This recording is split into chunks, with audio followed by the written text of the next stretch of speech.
So this evening we are very privileged to have somebody I've known since 1987. So that's about 37 years now. We've gone beyond being friends to being brothers and being, family. And somebody who inspires me so much with his humility and his commitment to duty and his dedication to anything that he does. So he is an IT professional with over 15 years of experience. He has successfully delivered complex IT-enabled business change projects within the legal and housing sectors. So he cuts across sectors. He's a certified business analyst with a master's in information systems design, and he's passionate about learning and implementing new technologies, including AI. And his commitment and passion is to see how AI can enhance business solutions and streamline processes. So any one of us here definitely will benefit from this talk because even if you are not running your own business, you are running your life, and you've got to run your life as a business, as efficient as possible, and streamlining the things that you are involved in and doing the things you do better every day.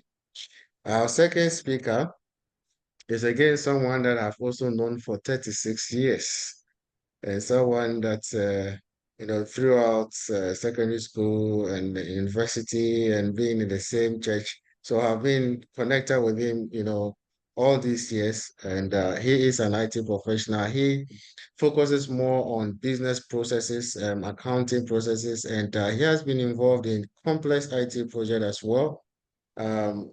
Several of them that have successfully transformed businesses, enabled businesses to, improve their performance and increase their profitability many times over. He's in the person of Mr. Kofi Folsin.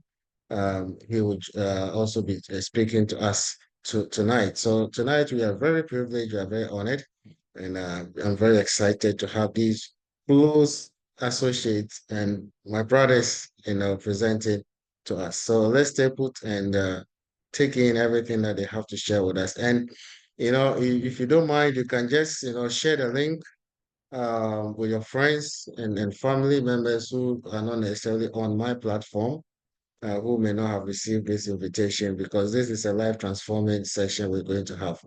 With this said, I'm going to now hand over to you, Mr. Benjamin Godwell, to take it away. Kofi, you are welcome. Thank you. Thank you, John. Thank you for that introduction. And also, well done for putting together the Flex community. I'm very privileged to do this presentation. I know when John talked about putting together this Flex, this was back in 2006, thereabouts. And at the time, I just wondered what he was talking about, but now I see it come to fruition. So congrats on that. And I am honored to join all of you. So good morning, good afternoon, good evening, wherever in the world you are. Welcome to today's presentation. I'm just going to share my screen. I hope I've got permission to do that. So do let me know if you can see my screen. Can you all see my screen? Yes, sir. Okay, brilliant. Just yeah, so for the last 18 months, I've been quite privileged to be part of an AI focus group at the global firm that I currently work for. And the aim of the group is really to understand how AI is affecting the legal sector alongside other different sectors. Also to identify opportunities, understand the risks, and also put together some use cases where AI can be used within the firm. So, I mean, it's a fact that AI is transforming the way we work and deliver services to our clients or customers. And this is prevalent in professional services because businesses will always want to take advantage of emerging technologies if it's going to make them more productive and profitable and efficient. Yeah, so today I would like to talk about AI tools and how they are being introduced in the workplace and the potential impact on job roles within professional services. I'll also talk about some of the risks and ethical issues and regulatory challenges AI brings to the forefront. I do appreciate that some of you may be new to this topic, and so don't be worried. I'll try to demystify what AI is by describing what AI is and how it works. I'm just going to switch on to the next screen.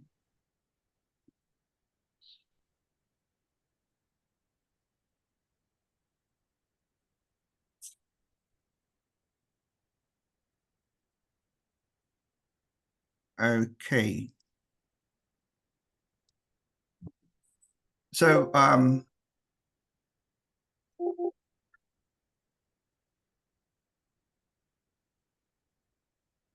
you all see my screen?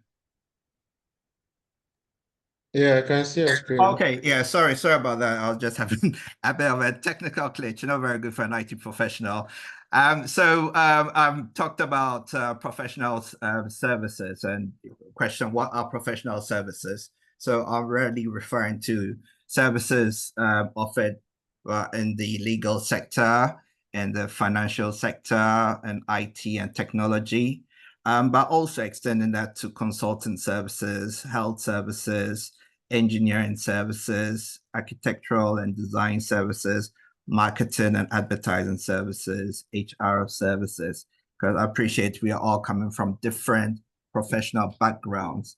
So this in itself just explains how AI is touching on every sector and industry. So I'm just going to talk about a few applications of AI in these various industries. So in the legal sector where I work, it makes legal research and drafting more efficient.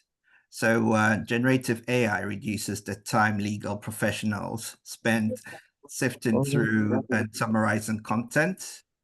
And these tools can do the research and review legal contracts in minutes that would have previously taken hours and days. So this is a lot of hours being spent, and it allows the lawyers to apply the expertise to refine results to ensure that the research output is high. It's high quality, it's thorough, and it's accurate. Also in finance, AI is being used for fraud detection and risk assessment. In healthcare, you have AI improving medical diagnosis, speeding up drug discovery, transforming patient experience, managing healthcare data, and also performing robotic surgery. It's also being used in transportation. So these days, the increases of autonomous vehicles, probably not this part of the world, but I know areas like in California and Los Angeles, these are being used as cabs, autonomous vehicles. Also in education, it's providing intelligent tutoring systems. We all are aware of how ChatGPT is being used by students to more or less put together their essays and do their work for them, but there's a bit more, it's helping with people to study better, and it shouldn't be seen as a tool for cheating. Also in entertainment, it's being used to recommend content. So those of you who subscribe to streaming services like Netflix or even on YouTube, anytime you watch something, it gets the information and you get recommended similar content with similar topics. So these are wide applications of AI. And so let's just get back to what is AI. And just to make you aware, AI is not something that's just come about. You know, this term was coined back in the 1950s, to be exact, in 1955. But it has mainly sat within academia. But in more recent times, it's become a reality. You know, AI now has become an integral part of our daily lives, influencing everything from what we watch, what we buy, how we drive, and how we do our work. You know. So welcome to the age of artificial intelligence. Yeah. John, can I please ask you to mute everyone? So please. Thank you. Can you still hear me, or am I muted as well? No, you are. Okay, Okay. okay. I mute individuals so that I don't mute you as well. Okay, no worries, no worries. Yeah. So let's say, what is AI? So I'll just say, in simple terms, AI can be broken down into two key components. We've got artificial and intelligence. And artificial refers to something created by humans, and intelligence represents the ability to learn, reason, and solve problems. So now let's get back to how this works. And there are three fundamental components of AI. There's data, algorithms, and computing power. So data, what I'm talking about here, I'm not just talking about text data, I'm talking about big data. And this includes different types of data such as text, images, videos, audio, databases, social media posts, emails. You know, the last 20 years, we've been populating the internet with lots of data, voluntarily or involuntary, you know, through online shopping, through social media, you know, so there is a lot of data out there. The second component is algorithms. So there's like mathematical models that process the data. So as I said, we collect the data, and then these models are designed to put the data together and extract patterns and get insights. And then the last bit is computing power. You know, so computing power is really having powerful computers that can process this vast amount of data that has been processed via the algorithms. So just bear in mind these three main components, because I'll make reference to them in the subsequent slides. So now we get into the nitty-gritty of things. And again, I'm going to keep it very simple so it makes sense. I'm not here to confuse you, just for you to understand what all this is about. So we have common AI techniques, you know, machine learning and deep learning. Okay. So in the machine learning, I've made reference to data, algorithms, and patterns. So machine learning is a subset of AI that focuses on the algorithm that learn the patterns from the data. So this is training the system to use the data to make predictions. So example I like to use when I do these presentations is pictures of a cat. As over the years, there are so many pictures that have been posted that now, you know, it's easy for the machine to identify a picture of a cat. So ask it to bring a picture of a cat, chances you get a picture of a cat and not a dog. You know, you could ask, be more specific, I want a picture of a black cat. That data is out there, it will show you a picture of a black cat.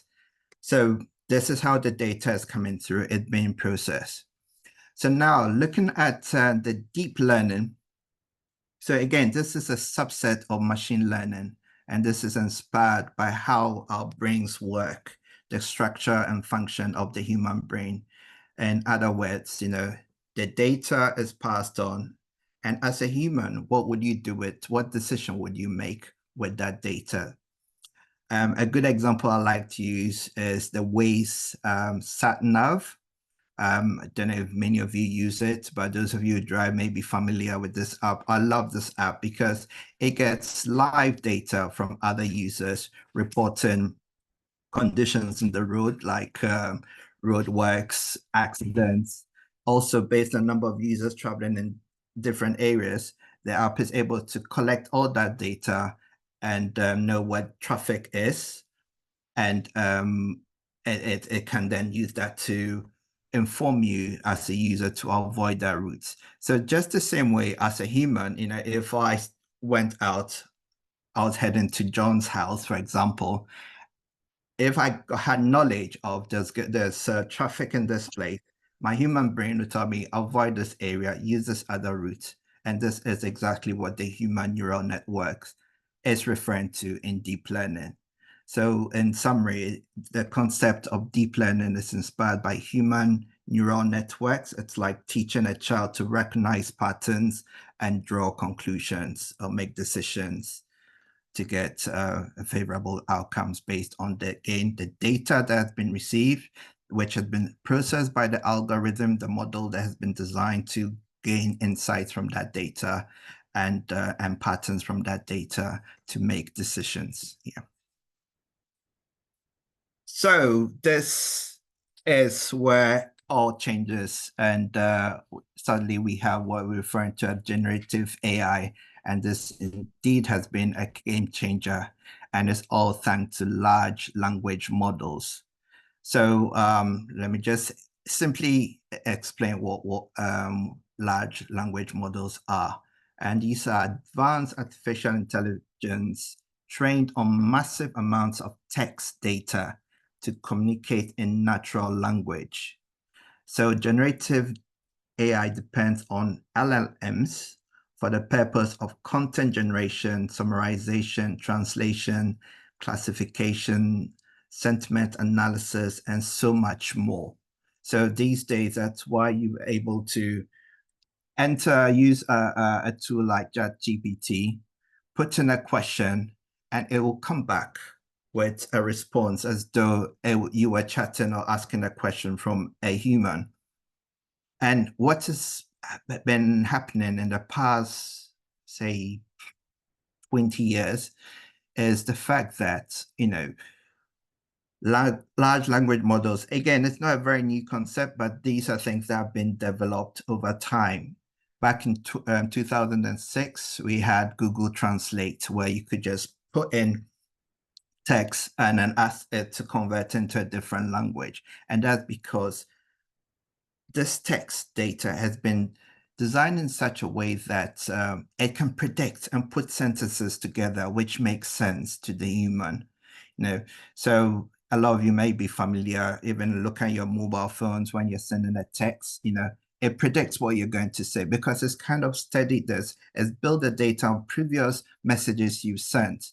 And the same way these large language models have been developed, and that's why they've become so good, and you've got the likes of Siri that can give you straight responses and queries. So other examples you can see now are in customer services. So chatbots are now being used to engage with customers conversationally, to improve customer engagement and drive efficient operations. If you live in the UK and US, chances are that anytime you call customer services, you're not going to get to speak to someone immediately. Chances are some automated system directs you. And these days, it's you talking to an AI, asking you what do you want, saying a few words what you want, and then having that conversation.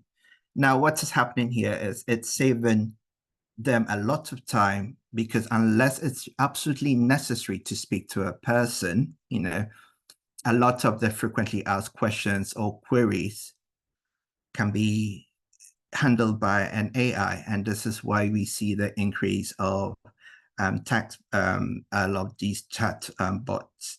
I mean, personally, I do find it irritating when you eagerly want to get information or speak to someone about something concerning you. But I think we're getting used to this way of doing things, As I used the example, text translation, you see LLMs being used for that. Also, they're being used for marketing, so you can go to ChatGPT and you can ask it to create an advert for you. It can put together the images you need. It can help you with your communication strategy. Also for software developers, coding, it can use it to write and optimize and help fix code. And previously given examples of healthcare. So, these language models can help with the retrieval of medical knowledge, which can help support clinical decision making. And now we have Copilot. So a lot of you who are probably Office-based and use Microsoft 365 as part of your Office application, you'd have noticed recently this little icon Copilot appearing. And Copilot for Microsoft 365 is powered by Gen AI and LMS, and it does enhance the way we all do daily tasks using Microsoft Office applications, such as Word, PowerPoint, and Excel. And for example, if you missed an MS Teams meeting, a Copilot can summarize the meeting notes. You can also use it to compile email, to compose emails using Word or going straight into Outlook. So these are great tools that are helping us to work better and transforming the way we work. So as I said, benefits of AI, it does open a whole world of possibilities. AI enables automation of routine, monotonous tasks in areas such as data collection, data entry, email responses, software testing, invoice generation, and many, many more. It can also help with making quick decisions, because AI can gather reliable and valuable insights so much quicker, and that in turn will help you with faster decision making. I've also talked about AI-enabled digital assistants, so AI-based chatbots that smartly handle customers and provide timely and accurate information on demand. We've also got examples of voice assistants such as Siri and Alexa that respond to human voice commands and help in resolving queries. And AI systems are available 24/7. So again, customer service available 24/7, any time of the day for customers. So the big benefit here again is that it helps employees to now focus on tasks which require human abilities. Yeah. So as you can see, there are a whole range of AI tools. There are over 6,000 AI tools for different applications to complete a variety of tasks. And also a lot of existing applications are being enhanced with AI Companion, for example, with Copilot in Office. So we've talked about the good stuff about AI. We've understood the benefits, but as with any new technology, well, not new technology, emerging technology, disruptive technology, there are always concerns about bias, privacy, misinformation, and AI's impact on society. And as I said, this is never surprising with emerging and disruptive technologies. So let's just look at these 4 examples I've put here. So we've got algorithmic bias, and I'm using an example called of a Project Marvin. So Project Marvin is a contract that Google got with the Pentagon. And in 2018, thousands of Google employees protested this contract dubbed Project Marvin because it used Google's artificial intelligence technology to analyze drone surveillance footage. You might ask, what is the concern here? So back to how AI works, it's being fed by data, and then there is an algorithm which has been designed. So in this case, what do we think it will be using this information to identify surveillance? It's going to be trying to identify the enemy, for example. So if this drone is being put, it's going to be fed with so many images of people who may be considered as suspects, or the enemy. And what we are saying here, who knows how accurate this information is? This is a bias. How do you define who the enemy is? How is this being programmed to identify who the enemy is? It could be anyone who looks like you and I, and if it's allowed to, these drones are allowed to make that decision to determine this is the enemy, target them or kill them, you could see the concern here. I don't think I need to expand on that, but this obviously raises not just the risk, but ethical issues. There's also privacy, data privacy. And as I said, AI tools require vast amounts of data. And this obviously raises privacy concerns when data includes personal and sensitive information. I did mention at the start that we've been voluntarily giving out our data. We always assure that it's protected, but obviously we also know that sometimes our data gets sold on for good purposes or for the wrong reasons. But the data is out there, And for this reason, in March 2023, Italy became the first Western country to temporarily ban the use of ChatGPT over these sort of data privacy concerns. There's also the issue of liability, how do we determine who is accountable for AI-related risks? Because this can be quite complex. It will depend on many factors with potential candidates, including AI developers, users, providers of the data, and that has been used to train the AI. That's going back to using an algorithmic bias. So, for example, if an autonomous vehicle, this example I like to use, if an autonomous vehicle got involved in an accident, who is to blame? These are things that can be quite complex. And these legal and ethical questions could depend on specific circumstances or jurisdictional law. But what I know, and being in the legal sector, is that regulators worldwide are exploring these issues to establish clear frameworks for AI accountability, because we know AI is here to stay. It's not just going to disappear. Finally, misinformation. And here, I'm not just talking about deep fakes, a key challenge with generative AI systems, particularly LLMs, is their tendency to generate seemingly accurate but factually incorrect or misleading information, referred to as hallucinations.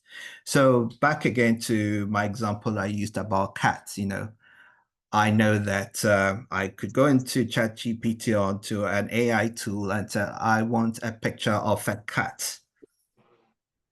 And then I could also say, I want a picture of a cat that flies. And guess what? I'll get an image like this. So you can see this is similarly accurate, but factually incorrect, And I mean, probably this cat exists somewhere in heaven, but the point we are making is we've got to be careful, what is correct, and what isn't, especially when it comes to conspiracy theories, because you feed into one conspiracy theory, you get recommended other similar topics, and before you know it, you're also believing in the conspiracy theories. So these are some of the risks that we've got to be really concerned about with the use of AI tools. So the question is, what are professional services doing to mitigate this risk? And some of you may have heard about private generative AI or closed AI. So as I said, back to my example, how AI works, it depends a lot on data. Now, the question is, the tools are great. We can see the benefits. We can see how these can make us efficient, and more productive. However, if the data it's consuming to produce your outcome isn't right, then again, it comes to the risks that I've highlighted in the previous slide. So what is happening now is professional services, they like the tools such as ChatGPT and Copilot, but they are using their own reliable data to fuel these tools. Now, this is a very expensive project to try and organize your own data, because then the AI tools you'll be using will need to extract that data from your various data sources, which could be document management systems, it could be your intranet, it could be your file servers, it could be other systems that you use. And obviously there's the issue of your clients' data having to be held confidential.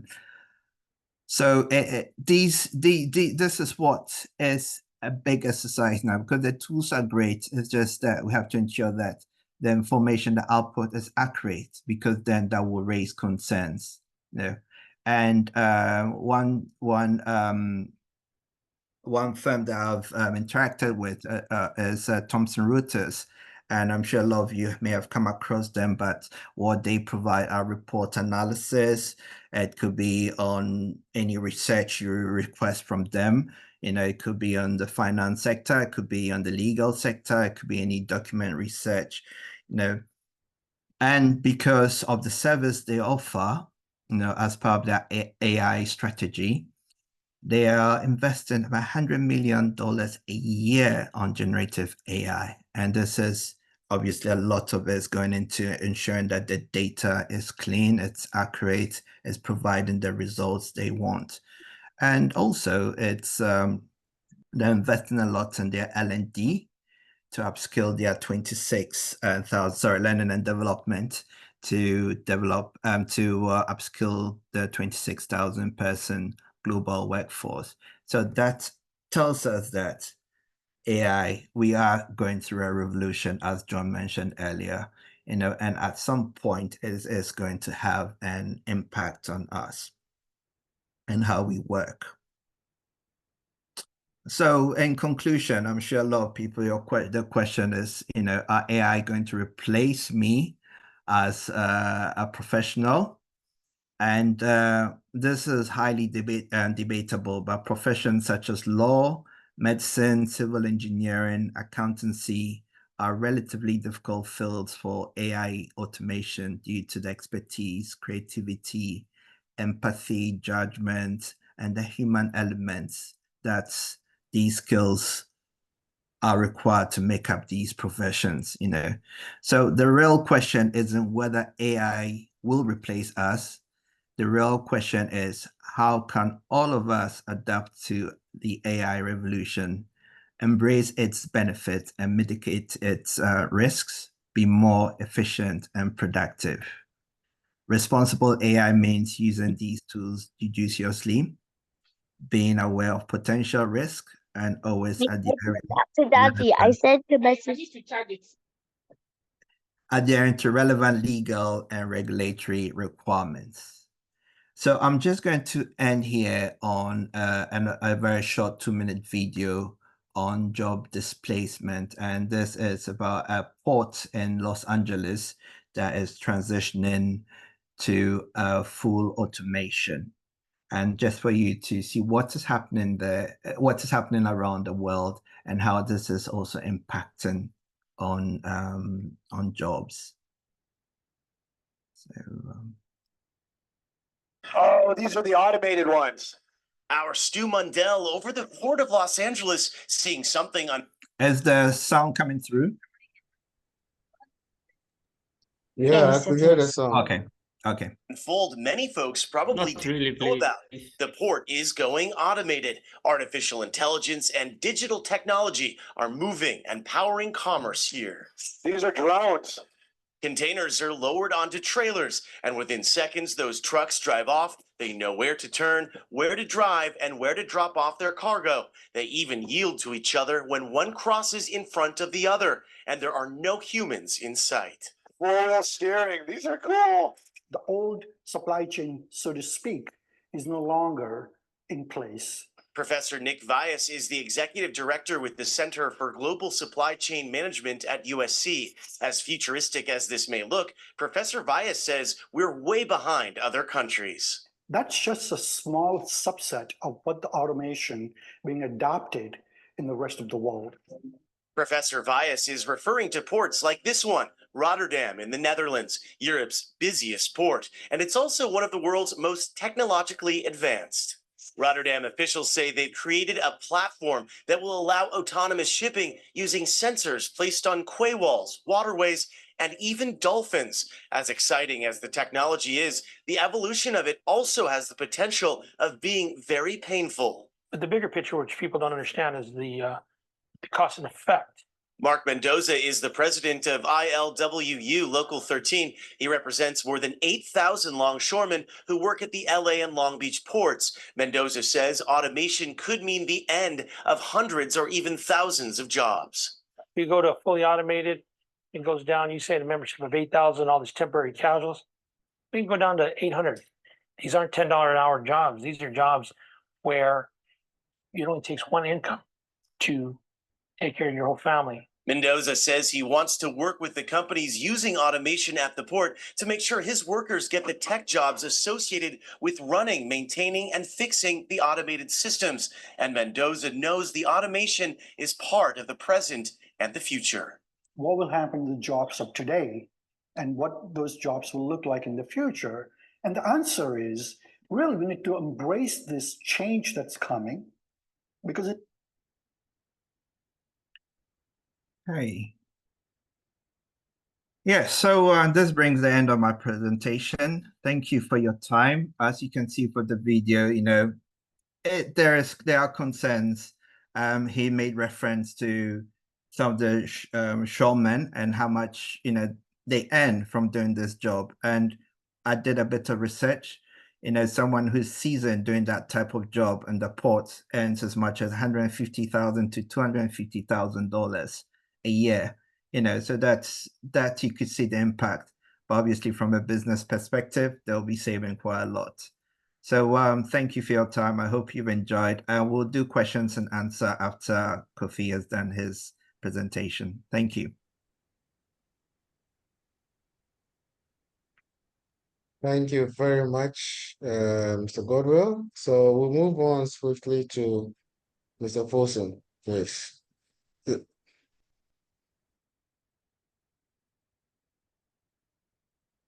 So thank you very much.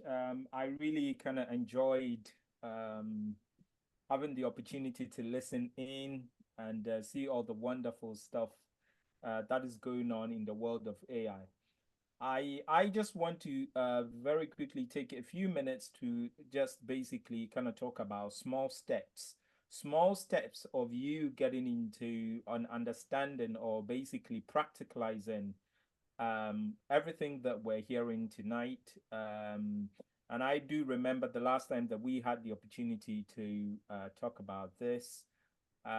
We were just taking a number of different scenarios, and that practically more sort of like hinged on practical AI, and it was more like personal AI. So what is it that is around me that I'm experiencing, which is AI driven? What is it that is happening to me that I might not know, which actually is being driven by AI?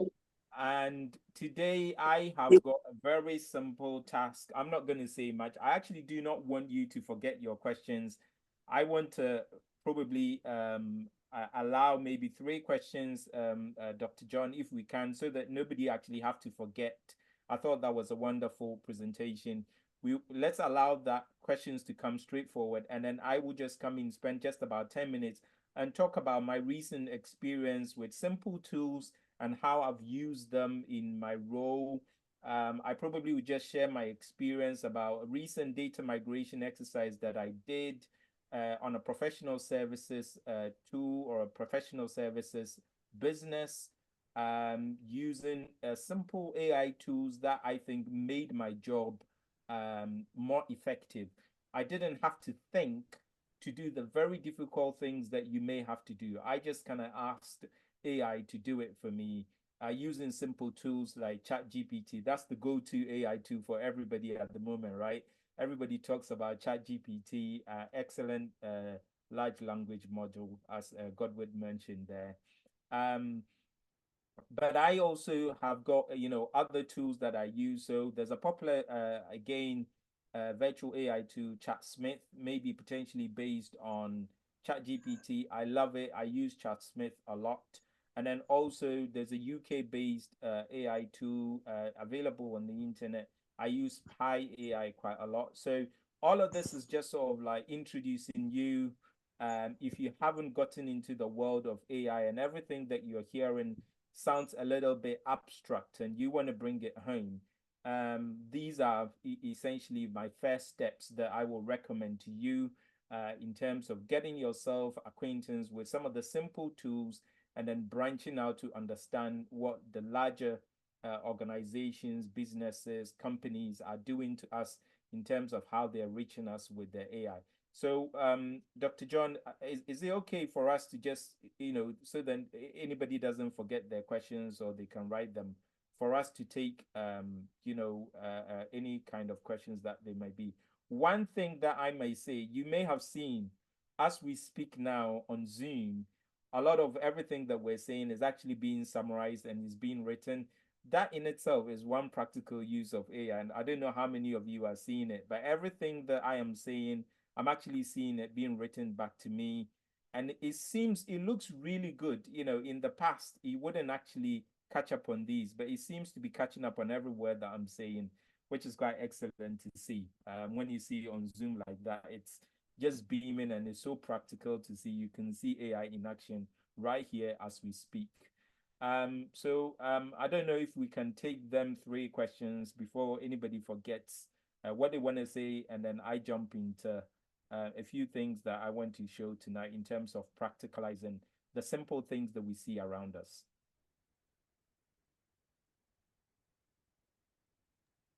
But that's absolutely fine. That's fine. We can do that, and I'm sure there are a lot of questions on the floor.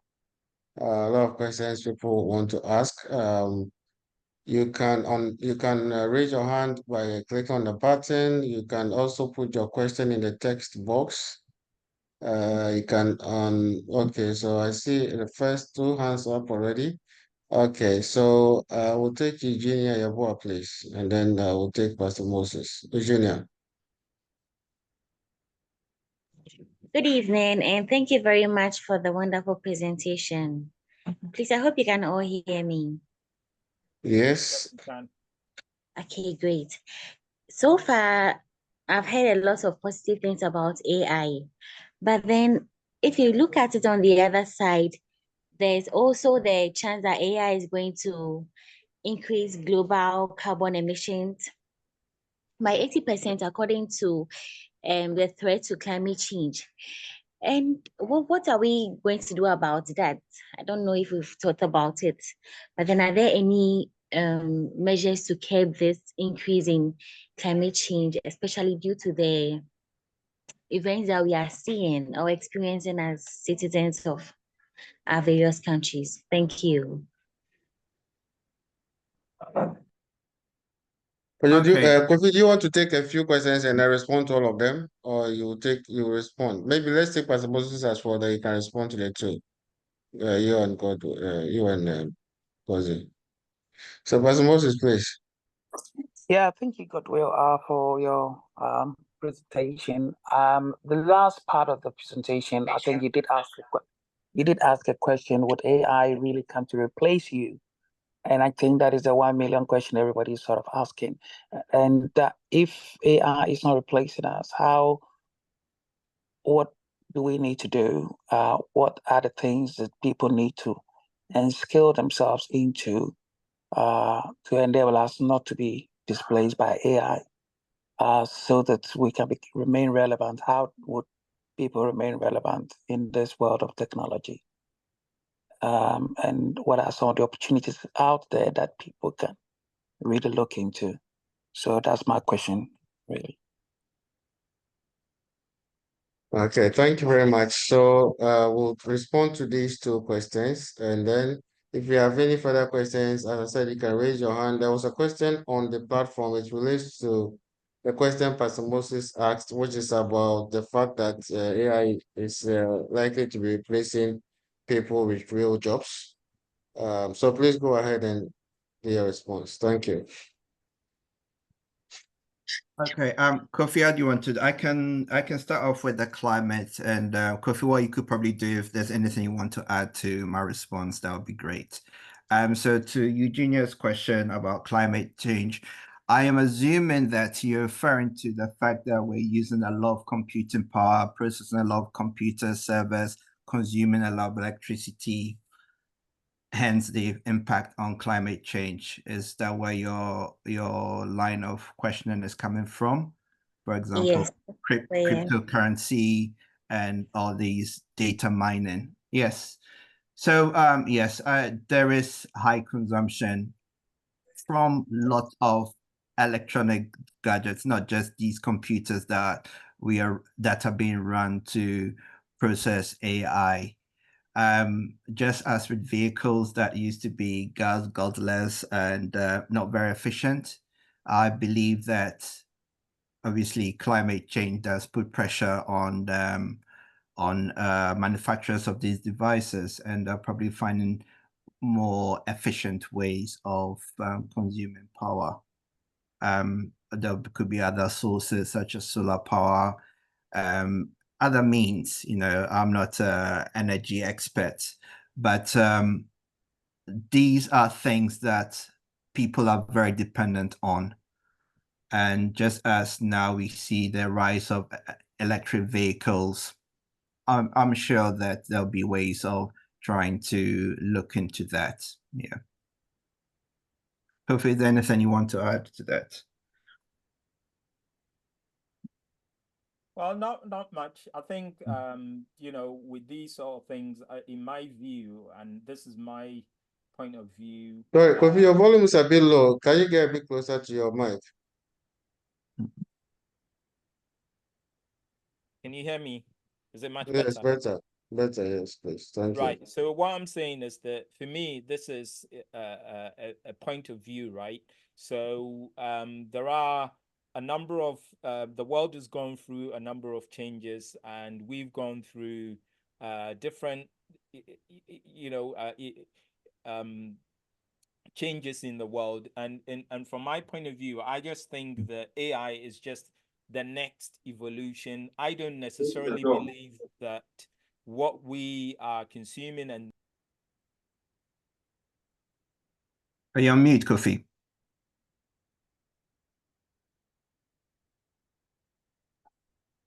can you hear me? Yes. Yes, can hear you now. Yes, sorry. All right. Yeah. So I'm saying that I think this is very much a point of view thing, right? So obviously we can gather the data and, whatever research that's there, we can argue the fact that, yes, there's going to be an effect on, global warming and, climate change, etc. I think there's definitely going to be an effect, and that impact can be measured. I don't necessarily believe that, AI is a very large contributor to everything else that is going on in terms of petrochemicals, processing of, high, if you like, fuel fossils, everything that goes on that is already there that allows the world to move.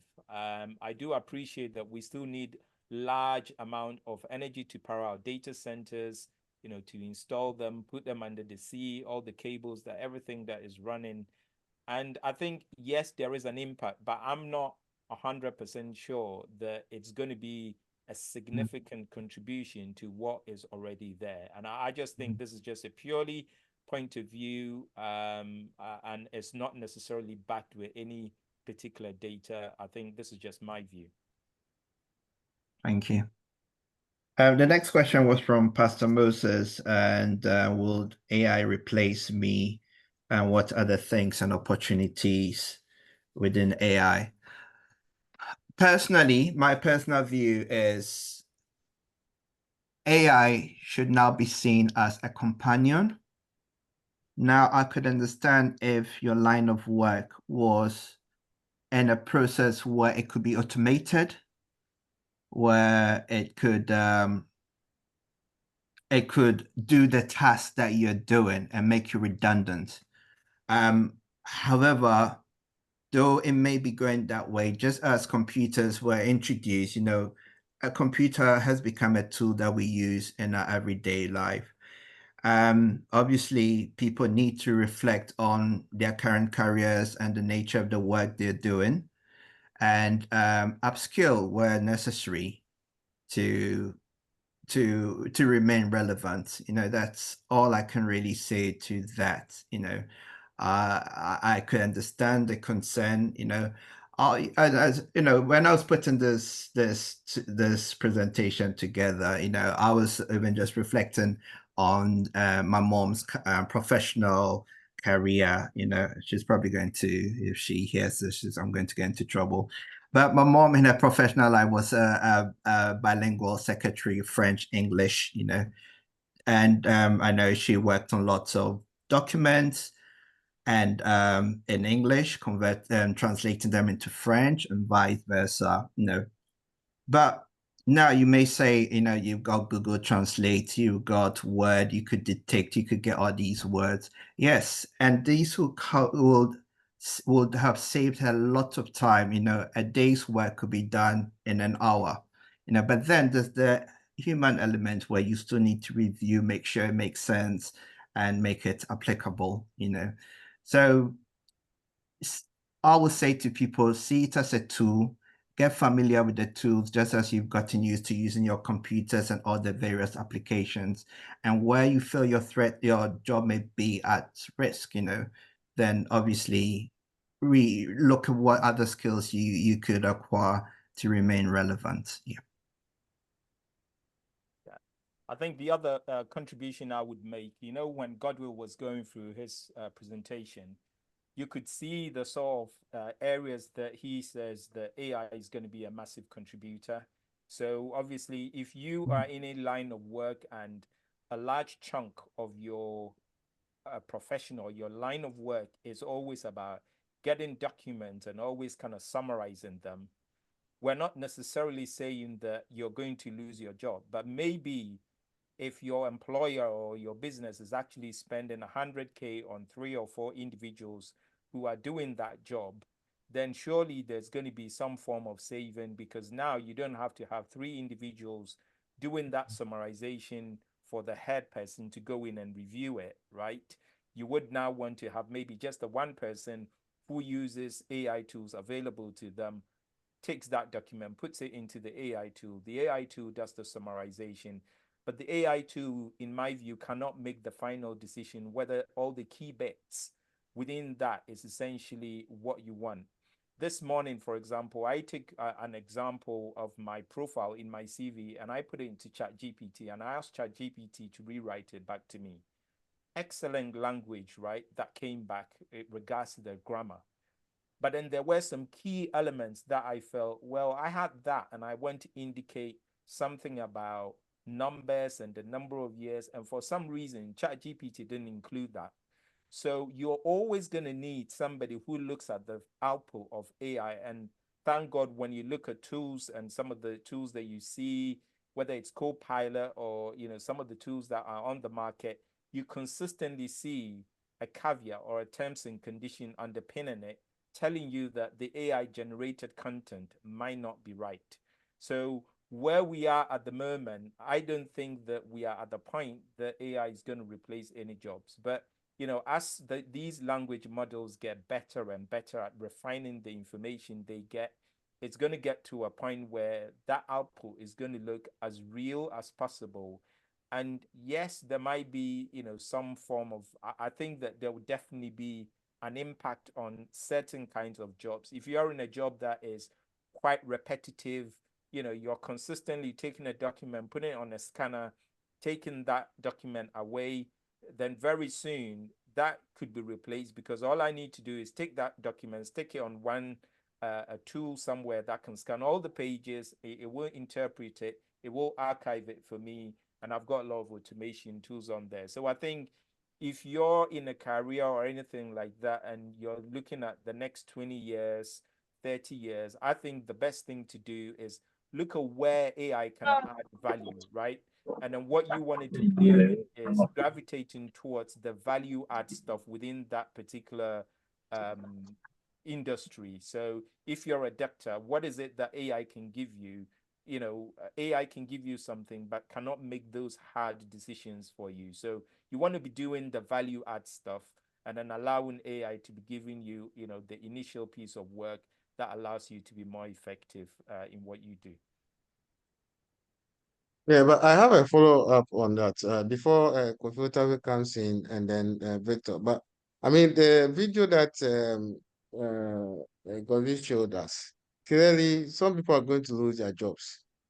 So how can we be convinced that, you know, it's not going to affect, you know, certain individuals adversely? So sorry.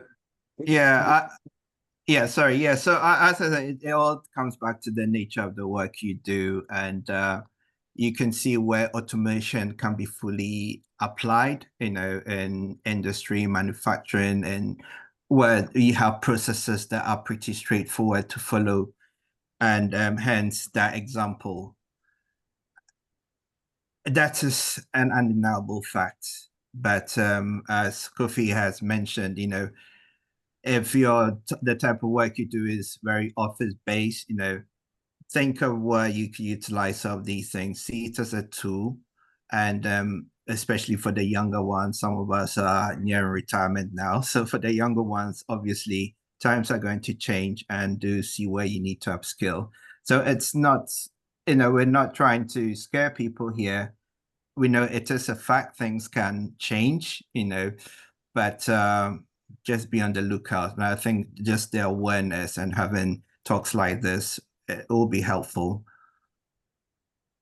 Can I, maybe in helping to also lay people's fear, can I also say that with improved efficiency would also come improved profitability and maybe reinvestment, and therefore there will be likely to be expansion and opportunities created in other areas of work.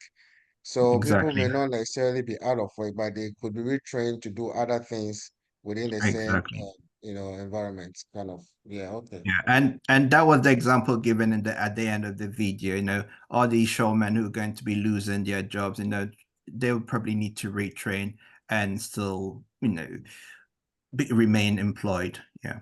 Yeah. Okay. Thank you very much. So I'll take Mr. Otabe. Kofi, please. Yes. Good evening. Good evening, sir. Yeah. Please. There is an aspect the first presenter said it could help you, give you details on maybe a path you want to travel on. So does it mean that when you consult the AI or the co-pilot, you are going to say, for instance, I'm moving from Accra to Kumasi. So therefore, I want you to give me all the clarity and all those things. Or how are you going to input your presentation for you to get those details?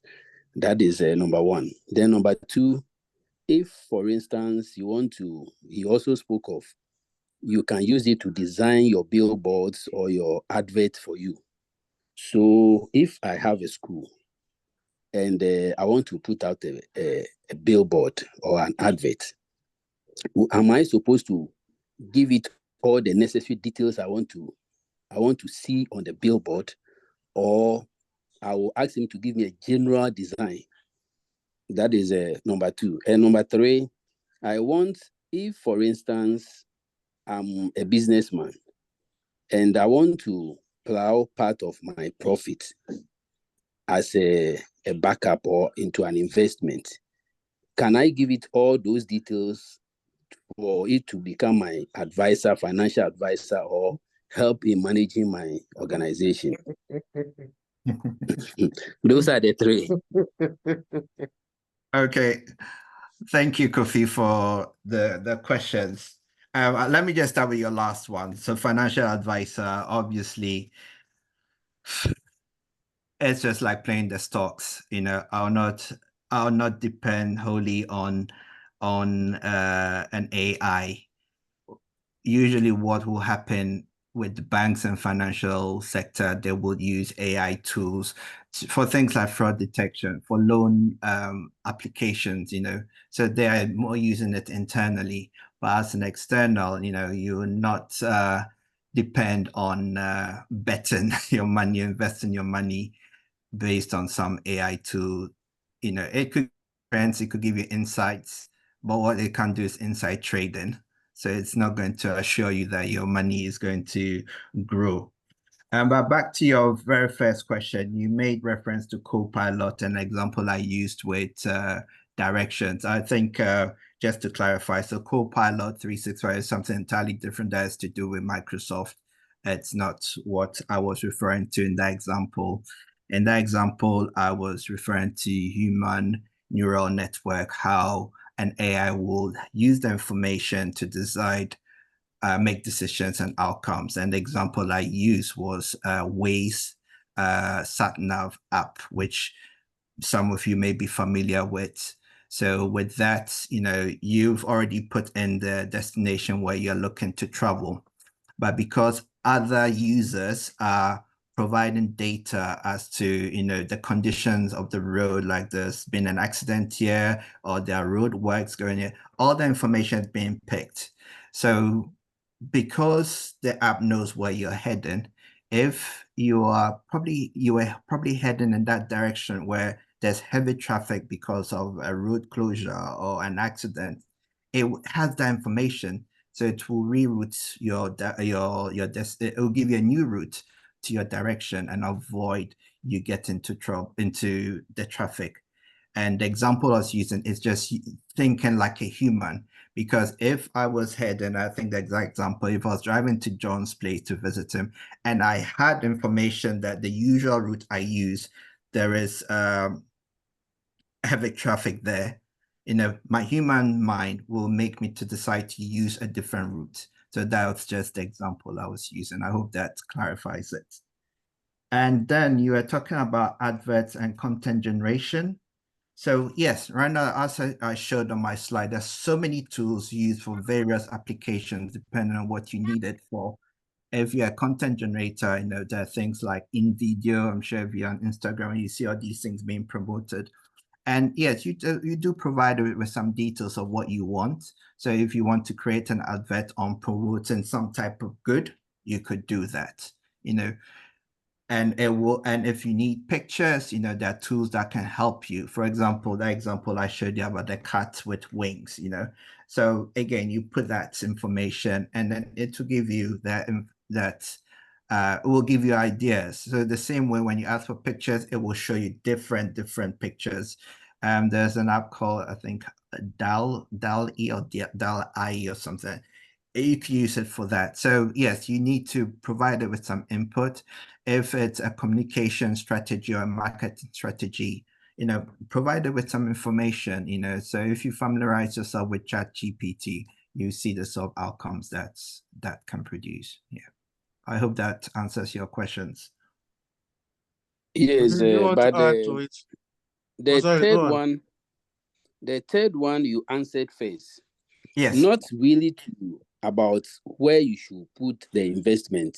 As for that, I know there are other treasurable and a few things that you can do that. But you see, as businessman, sometimes you execute one project. Mm-hmm. We become so hard up that we don't even you don't have anything to fall on because you keep plowing everything into the business. But I am of the view that I could tell you, okay, anytime you make such a strive, put 10% aside or put 5% aside, like you are building a gradual savings. I don't know whether you are getting my aspect of the question. So if I may help you, Okay. so Okay. I don't know if Kofi, you are looking at a situation where maybe the AI tool can tell you that, okay, if you put aside 1,000 cedis every month into a particular saving, a compound, giving you compound interest in 10 years, this is so much you would have accrued. Is N- that the sort of thing you are looking at? Not necessarily, but as to whether the build-up will come if you set the money aside. I read something in John Maxwell's book. He said 40-40-20 principle. I've forgotten what the 40-40 meant. But I think, okay, that is, the 40 means, I think you plan 40%, your labor should be 40%, then I think finance 20%. But this case, I wanted something like, maybe I've executed 1 million job, 1 million cedi Ghana job. So the AI will tell me, plow back maybe 60,000 back into the business, like the capital you are using in running the business. Maybe 20 should go for your salaries. Then you set aside another 20 as a backup in case of emergency. So that is where you will know, you liaise with the banks to know where that 20 will be invested at the bank level. So that is a sort of thing that I'm asking. So I think what I can say is that it depends on the kind of tools that you're using. So one of the things that in my line of work we deal with is, for example, financial reporting. So there are AI tools which sit on your financial reporting tools. So basically what it is that the more you give it, a large set, you've got to remember, we're talking about large data sets here. If you give your financial reporting AI mechanism or tool a large language module, give them 10 years worth of information, right? That basically tells the AI to your top line revenue figure. It tells them your direct costs. It tells them your overhead costs. It tells them the number of, you put in your HR data. It tells the tool the number of heads that you have in your organization, the total cost of that head, etc. When you put that in there and you got enough data that starts to trend, right? Then essentially you can then go in and start asking the AI question, how can I do this? I've got 1 million revenue coming through. Can you tell me how I can use this information? And the AI tool would say, well, in the past X number of years, 5 years, your cost profile is being, if you like, 60% of your revenue. And out of that cost profile, 30% of that is being direct cost, 20% of that is being your overhead cost, and your large number or your largest number in your overhead cost is your salary cost. I recognize that you've got X number of employees, and then you can do that. But the good thing about AI is because it remembers what you are asking it, it's always good when you're prompting a tool to give it chunks of information, and then you prompt it to refine that information for you. So you tell the tool to go in and tell you your cost profile. It would probably say something like, okay, your direct cost or your overhead cost is about 40% of your revenue, right? And then you ask the tool, you prompt it again, and you say, well, what percentage of my 40%, which is my overall revenue, is my salary costs? And it will tell you that. And then you can tell it, well, I've got X number of heads. What can I do if I want to reduce it, let's say to 20 or from 40? Then it will give you suggestions about some of the things that you can do to essentially reduce your head. So AI is not actually going to give you anything significant unless you start feeding it with data, but the data needs to be something that it can trend, because what it's not going to be able to tell you is just use one time point of information to give you a forecast of what's going to happen in the future. Nobody does finance like that. Financial forecasting is all based on information, data that has happened over a number of years. That's when it becomes accurate. So that would be my personal suggestion, that if those are the kind of thinking that you've got, then that is the sort of information that you've got to feed it to get that type of response back. But if you're looking at personal investment, etc., then what you got to do is go up to, there are a number of services that you've got out there that look at profiled financial data. So in the UK, for example, there is Money Savings Expert, right? So if you go to Money Savings Expert, there's a lot of articles about comparing which savings are the best savings compared to which fixed, if you like, deposit schemes are, the best ones. And you're always going to get that comparative information. If they start plugging that data into large language models, they can develop a financial tool on top of that, right? And you got to remember, we're still in the early days of AI, but very soon, a lot of websites like Compare the Market, Money Savings Expert, that information that they're living on to do all that comparison, they're going to start feeding all of that into an AI predictable tool. And then you would then have ability to chuck in your numbers.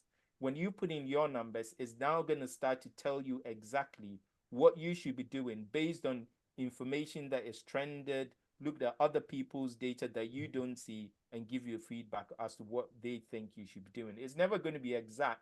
You might be an extravagant spender, and whatever the AI tool does, you're probably never going to be able to meet its predictions. But these are some of the ways that I think you can think about that in terms of what AI is giving us in this area.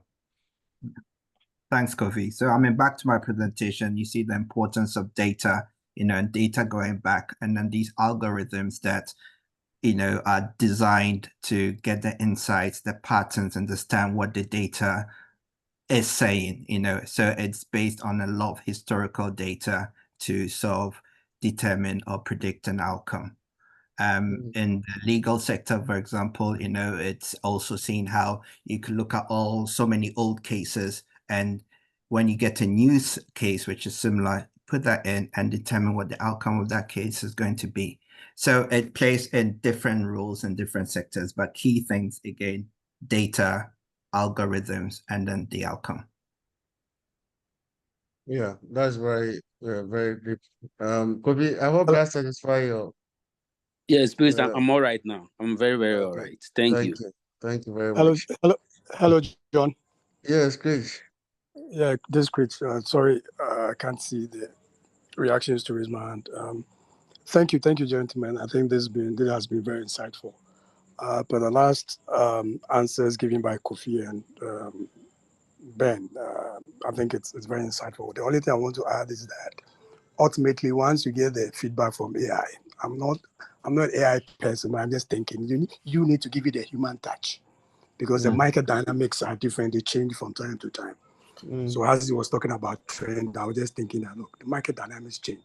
So once you get the input from the AI, then you will have to add the human touch and then get what will work for you. And thank you, guys. I was going to have a very long night. But as Gozi mentioned co-pilot, I had to input a few things I have to do for tomorrow, and I'm done for the day. So thanks, guys. I think it was timely. So thank you, guys. Wonderful. Bye. Thank you. Thank you very much for that intervention, Chris. Thanks for joining. So I saw another hand up, Victor. So after this question, we'll hand over to Kofi to do the illustration. Hello. Yeah, Victor, go ahead. Good evening. Thank you very much for your presentation. For me, I don't have a question. I just wanted to say, I love AI so much. It is one of the best things in my perspective in this world now, because it has made me get time to do other things, as in maybe my spiritual and emotional life as well. Because if I'm given a task and it's going to take so long to do, when I feed all the data or the data into the AI, it steers me in a direction. My time for thinking has reduced. My delivery has become better. Now I can focus on other things as well. So I think that is a good part. I am not scared. I'm not part of the people who are worried that AI will take their jobs or other, because I can also build myself up in a different skill other than just the skill I have now. So thank you very much for your presentation. Thank you for the encouragement to at least look into AI. And we'll be continue. We hope that, for me, I hope that it will get better over the years so that things will be simpler for us. Thank you. Thank you very much. Thank you, Victor. So we'll invite Mr. Folsom to do the illustration.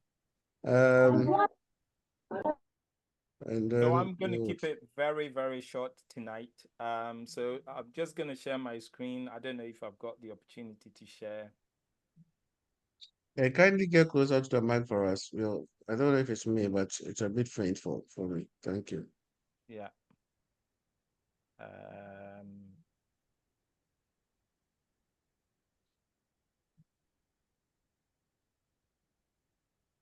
Okay. So,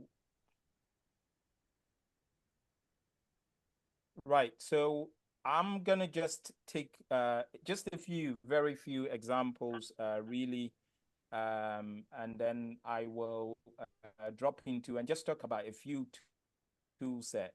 This is just a recap. The last time that we had the chat, I kind of showed a little bit as how you can use ChatGPT through prompt as a pastor, and we had plenty of conversations as to the role of the Holy Spirit on it.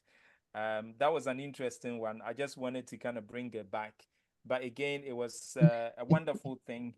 I remember we just went through and I showed how you can go into ChatGPT, prompt it and tell it about, give me a sermon topic about Jeremiah 35, right?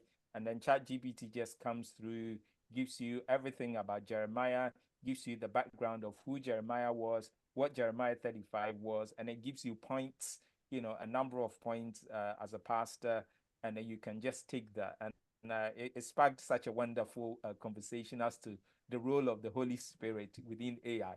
But I'm going to park that for now.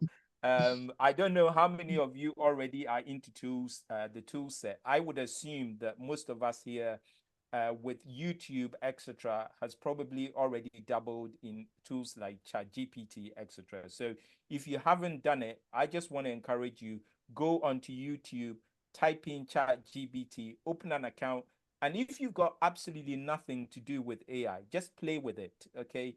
I think that those are your first steps when it comes to AI. Just use simple tools, understand the concept, and then you can grow in that and understand how that is affecting you and affecting everything around you. Okay, don't want to go into this one again. I remember we had all this conversation about ChatGPTs for husbands. I used that illustration about how you can prompt ChatGPT to give you ideas. You can describe your wife's behavior to ChatGPT. ChatGPT is going to understand the type of wife you have, okay? And then you can prompt ChatGPT to give you ways that you can impress that wife. What will make her tickle, okay? So I'm not going to go into that. But again, it's a simple prompt and feeding that tool with all the information that it needs to make a decision as to what you're doing. I'm not going to go back into that. Again, we talked about ChatGPT, and today I want to kind of stay a little bit on ChatGPT for students, but also for job seekers. So we all know how you can use it. Again, I'm not going to kind of repeat whatever that you can get on the internet. But the one thing I want to say is that the way that we're going to be looking for jobs is significantly going to change, and the competition is going to get greater. Okay, so this is one of my biggest things that I wanted to kind of bring across today. So in the past, if you want a job, what do? You basically go find your CV, you find a job that you think it's matches the kind of role that you are looking for, the background that you've come from, your education, etc. You go in and you upload your CV. You've got a single CV that you use as a basis for applying for all jobs. All of that is going to change. Okay, so one of the biggest things that obviously is in the world of large recruitment is tools that are essentially automated tools, automated tools that essentially go in and select the CVs that the tool believes matches the job that is being put out there. And so the biggest thing that I think that if you're new or you are somebody who is likely to change your career within the next 10, 15 years, etc., that you should be taken away from this session, in my view, is that you got to recognize that the next time that you apply for a job, don't just upload your CV, a single CV that you have. What you're now going to have to do is to take that job ad and the description, put it into a tools like an AI tool, put your profile as to who you are there, and get that AI tool to tell you or to help you to modify your existing CV in good enough way that it matches the job. Okay, never just take a standard box CV that you have for every job that you are applying for from now on. If you're going to apply for the next role, look at your CV and look at how you can tailor it to the job description in front of you. And the thing that I like about ChatGPT or any kind of AI tools is the way that it's able to give you the correct grammar, pick out all the individual skill set that is in the job ad, and help you to kind of refine that and put that back onto your CV. I think that's a great way of actually getting your CV in front of the right people and getting you an interview. So from now on, you want to make sure that whenever you get an interview, use ChatGPT, or you get a job that's coming your way, use ChatGPT or any AI tools that you have, and use that to essentially refine your CV and put your CV out there. I think that is a great way of getting attention, getting noticed, and securing an interview, which eventually might lead you to be successful at a job that you are looking for. Okay, so those are some of the things that I would want to kind of put out there today.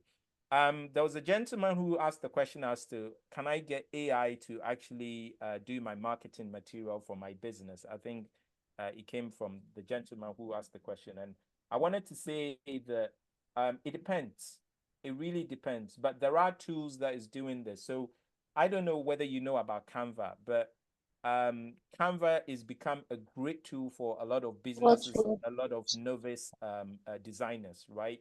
Because Canva kind of started out as a place where you could go in and do simple marketing, if you like, designs. It starts from free, and there's a pricing plan, and the higher pricing plan that you get, the better it becomes in terms of what it's able to give you.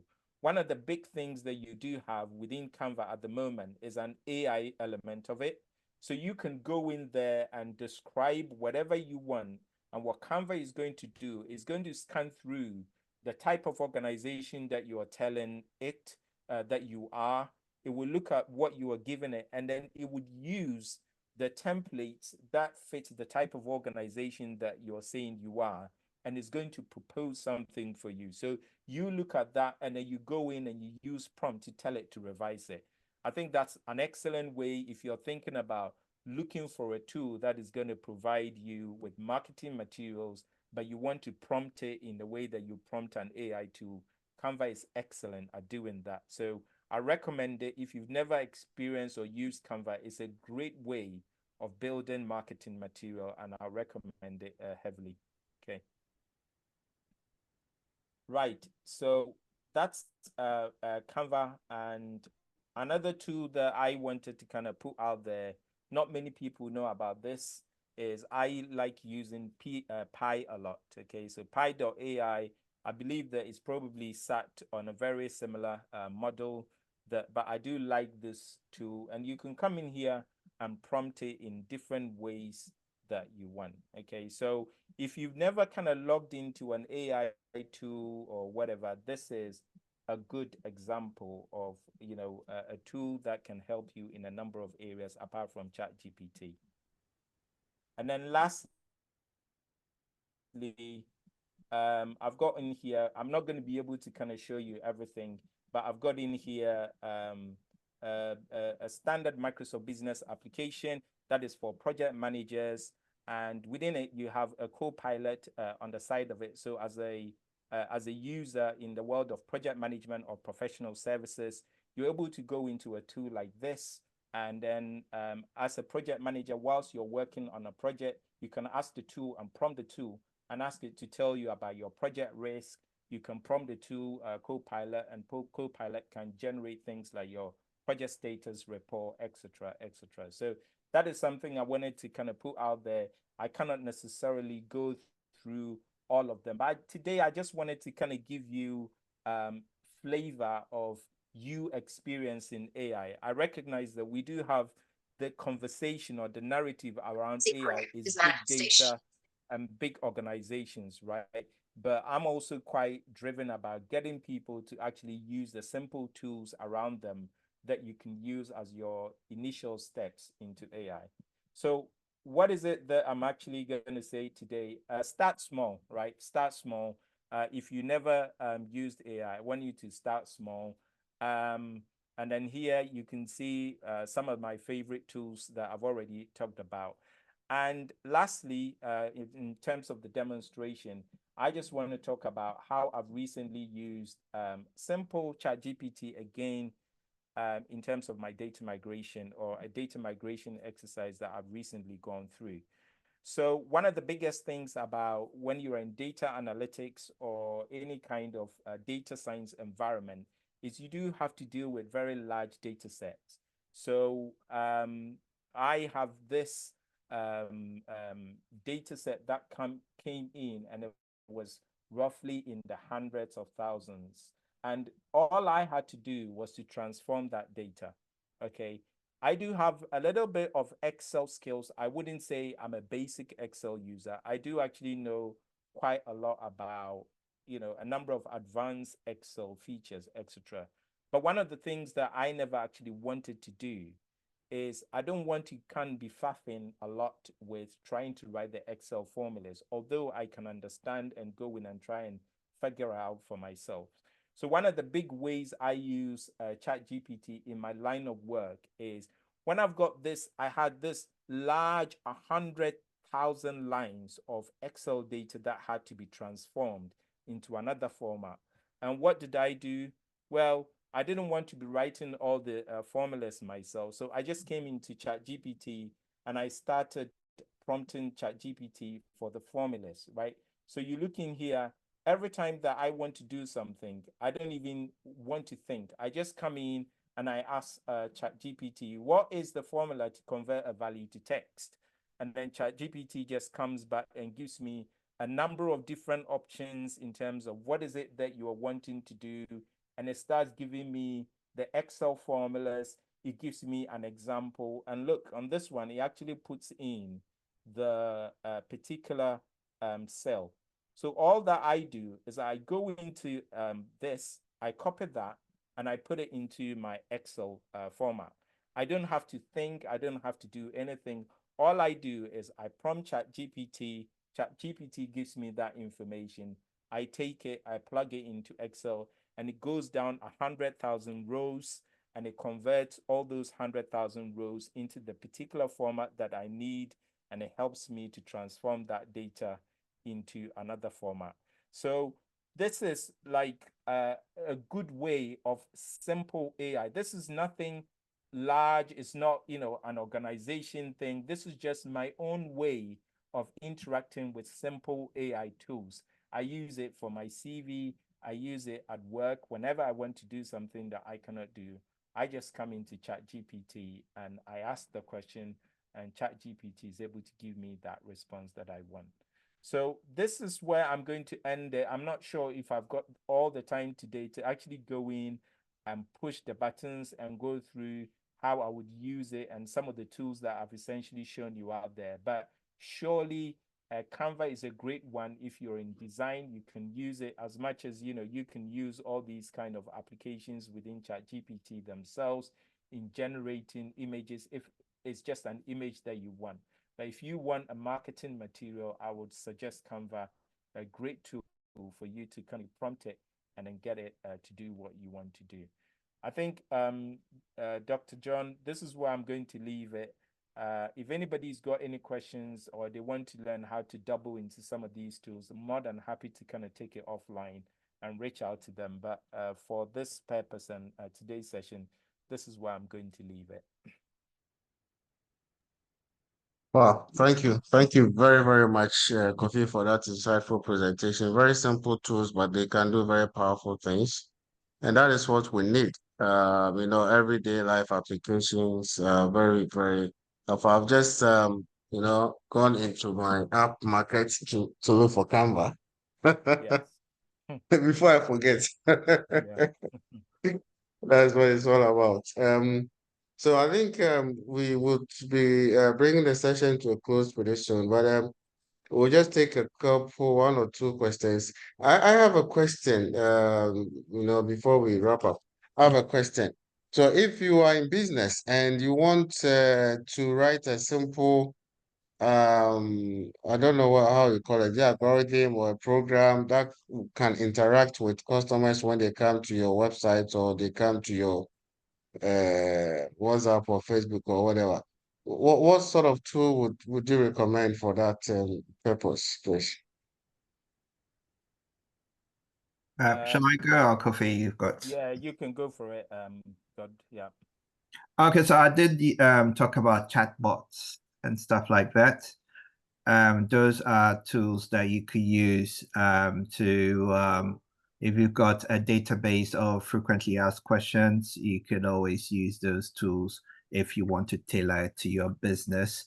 But there are tools in the market out there for you to use for this purpose.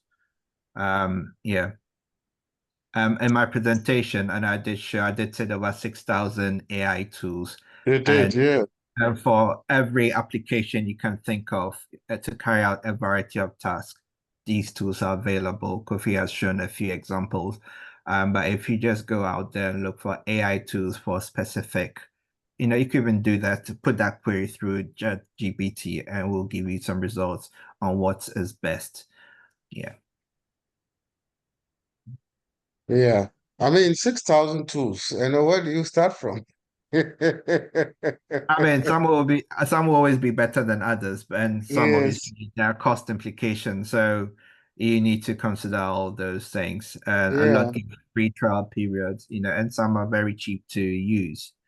But the tools are out there to support the work you do, any type of work you're doing. There is a tool out there, yeah.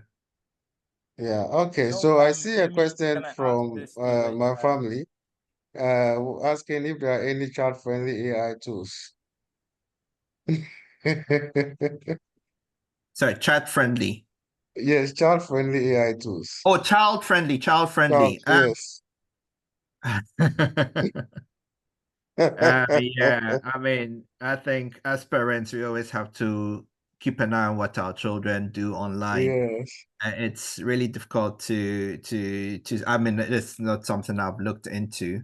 But I suppose again, just go to ChatGPT, ask for child-friendly AI tools, and it will definitely recommend some tools. Yes. Yeah. Okay. Thank you very much. So I think we would be wrapping up. If there are I can't see any hand up, but I'm sure you've done justice. Yes, okay, Kofi. Please, it was about giving us one tool for project management. So if he can give us. Okay. So I actually do have, there's no project management systems. There's a very large, market for project management systems. I have actually kind of looked at a number of them, and a lot of project management systems sometimes are kind of hinged around what I would refer to as, if you like, CRM tools as well. So it depends on the kind of organization or what kind of environment that you're coming from. Then what you have to do is you then have to identify the tool that is, good for you. Right? So if you've got a small business I wouldn't necessarily be recommending a project management system which attracts large licenses, right? But if you're coming from a medium size to a large business, depending on the classification of what a medium size or large business is in your sort of specific regional location, then you can then start doubling into other, let me put into words, enterprise tools. Okay. So when you start looking at the spectrum of IT tools available to you, you can start trying things as simple as Microsoft To Do, right? So Microsoft To Do, you know, anybody who's got a mobile phone and an Android phone can put in some form of task, etc. And project managers do like things like tasks. Any kind of task management tool is valuable to a project manager, because the first thing a project manager does in terms of wanting to achieve a project is identify the individual task and the milestones that they need to achieve to a greater vision or a greater deployment. So any kind of task estimation tool is a good one for a project manager. The particular one that I showed when I was going through that is a Microsoft flagship project management tool. And in the world of, you know, vendor specific project management tool, I use the word vendor specific because there are many vendors out there putting out project management tools. The one that I was looking at was a Microsoft enterprise version, which is called Project Operations, right? And it's a project management tool that brings three things together. It brings sales, project management, and financial processing together in one tool set. So it's a tool set that a project manager is able to go in and do all the kind of task information that they want. They define their task, but then there is AI behind the scene that can look at the task and then give you monthly a project status report. It can look at how you are doing on the a particular project. And what it can do is it can tell you whether you are under schedule or you are above schedule. It can do all your rack statuses for you. But these are very kind of high-end enterprise tool set. And then on the back of that, it can start doing things like invoicing for your finance, etc. So it's a very, if you like, expensive tool. But depending on what you are looking for, there are many other tool sets from different vendors out there that you can leverage, from Google, you know, and Zoho, a number of Monday.com, HubSpot, you know, a lot of providers out there that you can use in terms of project management tools. That particular one was Microsoft's flagship project management tool, and the name for that one is Project Operations.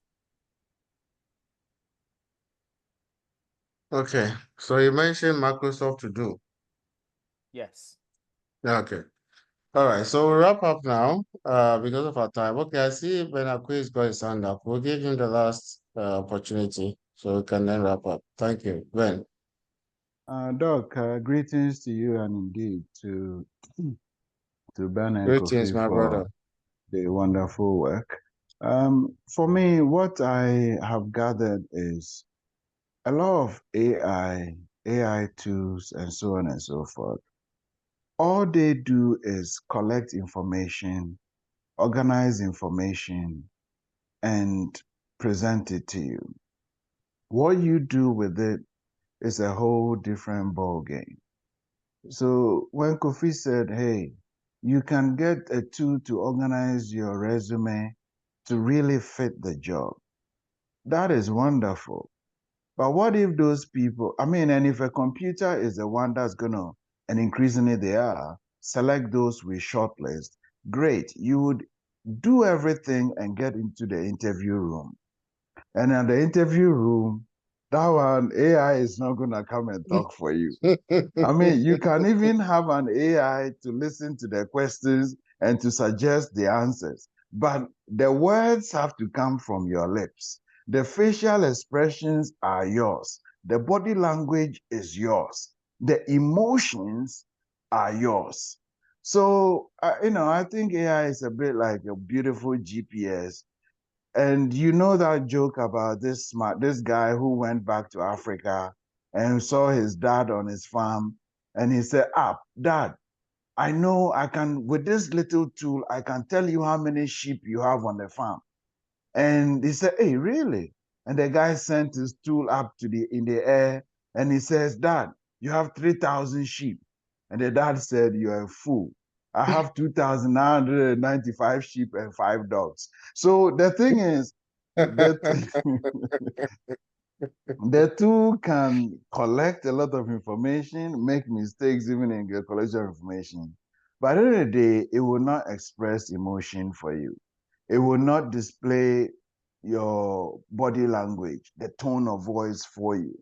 And that these remain particularly important. Yes, you get shortcuts and, great, but business owners will catch up. Now they know this task should not be a day task. It should be a 5-hour task or a 4-hour, a 30-minute task now. Whereas in the past, we used 2 days to do it.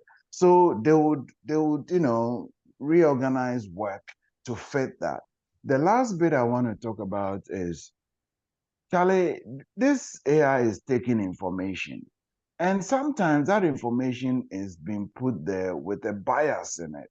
For example, AI monitoring best employees and using those best employees to generate an idea of who the new employee should be. If these best employees are bullies, AI is essentially saying we want a new bully to come into our workplace. Another one is, you see it when you log into some website and they are showing you advertisements. And these advertisements is because your profile says you are Black, you are male, and now it's likely you have a criminal record and you want to clean your record. You get advertisements to clean your record, advertisements to solve your baldness, whether you chose to be bald naturally or what. So, and we have a tendency to, once it's from the computer, it has to be legit. And I think that currency we give it should be questioned and questioned and questioned and questioned nonstop. And then ultimately, my hope is that, the climate change part, the first person asks, is important. All these shortcuts, to what end? And perhaps my parting question, please bear with me, is this. A lot of Christians say there's nothing new under the sun. A lot of people worshiping AI today think, Charlie, there's nothing like AI been ever before. So I want to find out if your panelists can marry these two statements. There is nothing new under the sun, one, and AI is the best thing since sliced bread. I really appreciate your time. Greetings and warm felicitations from those of us on the other side of the continent. Thank you. Adios. Thank you. Thank you very much, Ben. I see Pastor Moses got his hand up. I don't know if it's from the previous one. If it's new, I will take that one. Then we'll give speakers the opportunity to respond, and then they'll give us their closing remarks, and we'll bring the session to a close. Thank you very much. Yeah, sure. Thank you, Dr. John. I just wanted to, that's an interesting one, Ben. I couldn't help laughing, but I guess that is a very relevant question. But my question is just looking at going back again to my first question. Are there any future-proof jobs that we need to be looking at? Because obviously, there's no doubt that people are going to be made redundant with the current skills. Are there some future-proof skills that people should get into? Because I hear of things like the Amazon Web Service, various cyber or jobs and opportunities and stuff like that. That I get if it is something that people need to look at, and if it is something that people here should start beginning to think, what would my life be like in the next 5 years? If I don't, because it's being said, and I think it's written somewhere that in the next 5 years, by 2030, a lot of people will be made redundant if they don't reskill themselves. And just checking if there are anything that would help people maybe here on the platform. Sure, thank you. Ben. Okay, thank you very much. So Kofi and Benji, please hand this over to you. Answer the questions, give us your closing remarks so we can end the session for today. But it's been a fantastic session. Thank you. Thank you. And let me start with the last question from Pastor Moses. And are there any future-proof jobs? I think I did highlight, the fact that we just don't know where this is going to take us. You need to really reflect on what you're doing, see the nature of your work and how it's going to be impacted. If your line of work is in a process where it can be automated, then probably think twice. I know there's always talks about redundancy and things, and I'm not saying that is scaremongering, but I think the reality is we keep evolving. We go back to the Stone Age. The tools we use there have moved on to the tools we're using today. And so I would just say it's difficult to say that any future-proof jobs. I'm not saying everyone should go into cybersecurity or into IT. That doesn't necessarily guarantee, because Google are always making people redundant. So it is a difficult one to conclude that, take this part and your jobs will be, you're safe. Yeah. As I said in my closing remarks, in my presentation, we just, the question is, how can we all adapt, to the AI revolution, because it is a revolution, and embrace its benefits and also mitigate the risks associated with that, which is including you losing your jobs. So probably do a SWOT analysis, identify what your strengths, your weaknesses are. I'm not suggesting you do a career change, but you might find out some of these tools will actually enhance or help you in your current roles. So let's be positive and not get too worried about what's going on with AI. It's still not perfect. Benjamin Quay's question. Nothing new under the sun. Kofi, do you want to respond to that?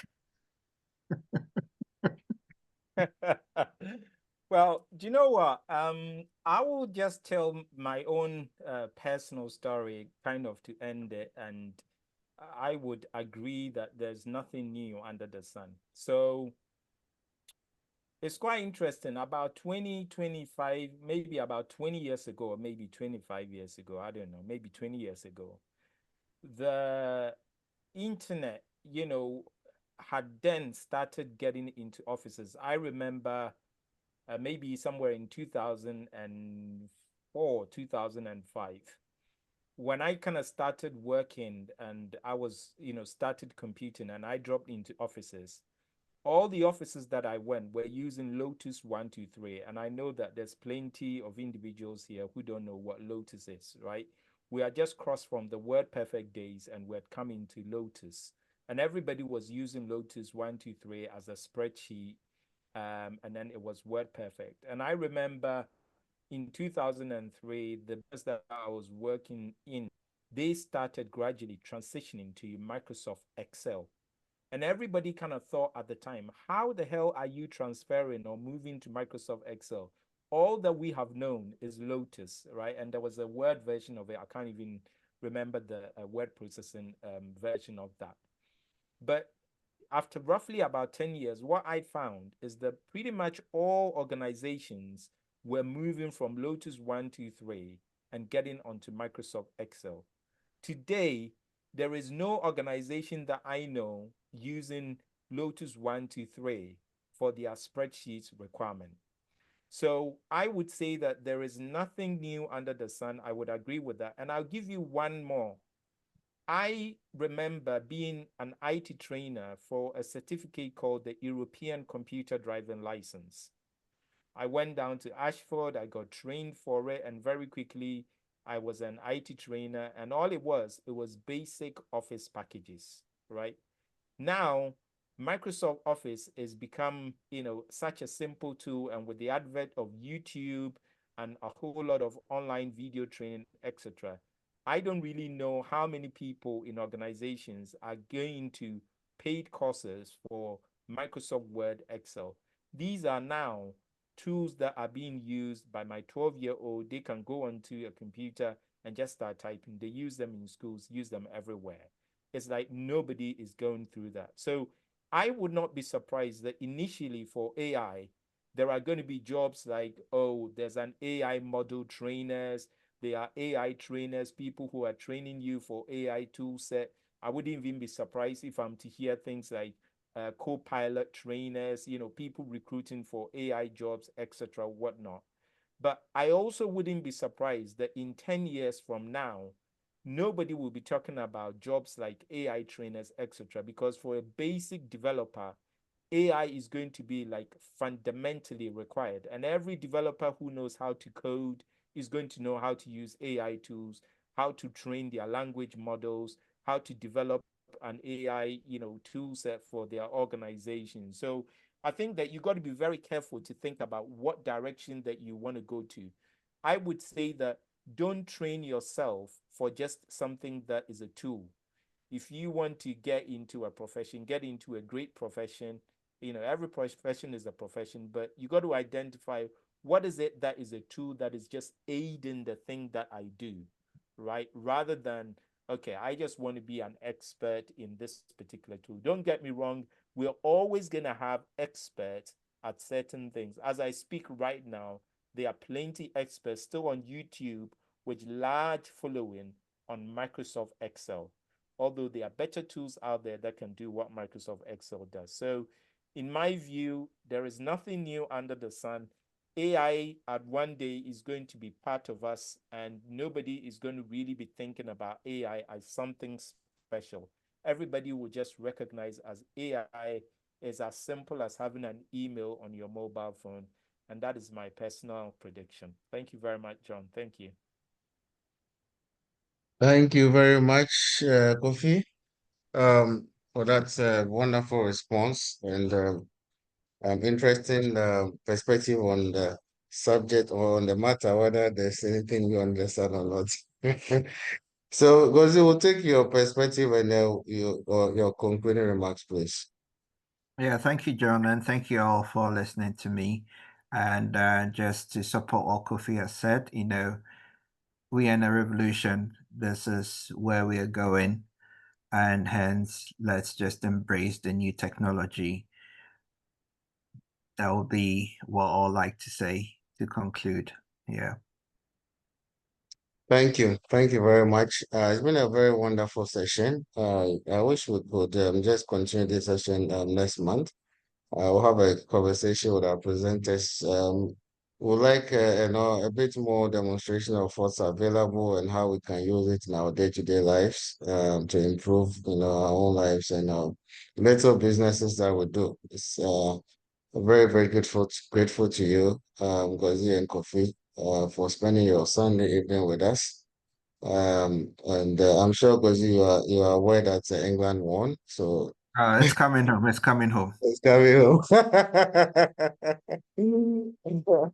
So, guys, I really, really appreciate your time, and the feedback we're getting from on the platform is fantastic. It's been a wonderful evening. Thank you so much. God willing, next month on the 28th of July, we're going to have Professor Martin Tully speak on the Flex Connect platform. So let's look out for the details. Also share the link on the platform for those who want to join our Flex Connect WhatsApp platform. The presentations will be shared there, the video will be shared there, the PowerPoint will be shared there, so you can also have access to that. So yeah, until the 30th of July, best wishes to all of you. And once again, thank you to our speakers. God richly bless you. Have a fantastic week, everybody. And see you in a few weeks' time. God bless you. Bye, everyone. If Bye. anyone is minded to stay a few more minutes, God bless you. When I see you nodding, are you minded to stay a few more minutes? Let me stop the recording now. Where's my button? We are going to celebrate the England win. So You are going to